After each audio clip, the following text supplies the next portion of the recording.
ఏంటి సార్, ఎందుకలా ఉన్నారు? ఈ 2 హత్యలు 7 నుంచి 8 గంటల మధ్యలో జరిగినట్టు తెలుస్తోంది. చనిపోయిన వాళ్ళు క్రైస్తవ కుటుంబానికి సంబంధించిన వాళ్ళు. ఆధారాన్ని బట్టి చూస్తే హంతకుడు కూడా క్రైస్తవ కుటుంబంలో ఒకటి. క్రైస్తవులకి సమయం చాలా ప్రత్యేకమైంది. అలా ఎందుకు సార్? నువ్వు క్రిస్టియనే కదా? అవును సార్. పైగా పోలీసుడు కూడా. ఆలోచించు.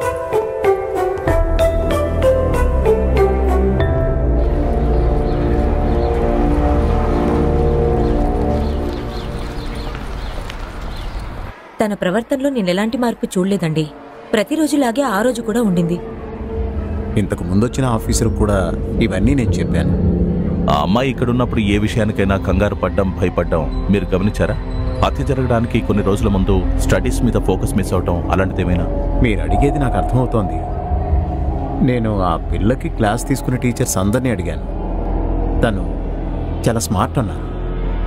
నేను చెప్పాను కదా, అలాంటి ఫీలింగ్ కలగలేదు. మాకు ప్రేయర్కి టైం అవుతుంది. సార్ ఏముందని సార్ ఇక్కడికి వచ్చాము? కష్టాల్లో ఉన్న వాళ్ళందరూ, బాధల్లో ఉన్న వాళ్ళందరూ నన్ను వెతుక్కుంటూ రండి. నేను మీ అందరికీ ఆశ్రయిస్తాను. నిన్నే నమ్ముతున్నాము తండ్రి, ఈ స్తోత్రం. తనయుడి గురించి తండ్రికి తెలిసినంతగా ఎవరికీ తెలియదు.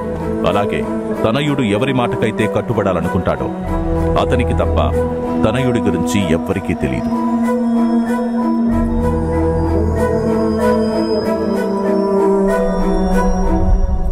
పిచ్చివాళ్లు మాట్లాడే మాటలు సార్ ఇవి.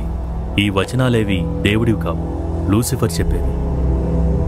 మతాలు, ప్రార్థనలు ఎన్నో రకాలుగా నిర్వచించబడ్డాయి. యుద్ధాలు, ఆక్రమణలు ధర్మం కాదు, అధర్మ మార్గాలు. నేను నీతిమంతుల కోసం కాదు, పాపుల్ని పశ్చాత్తాపడేలా చేయడానికి వచ్చాను అని బైబిల్లోనే రాసింది కదా. బయలుదేరుతాను ఫాదర్. అలాగే, మళ్ళీ కలుద్దాం.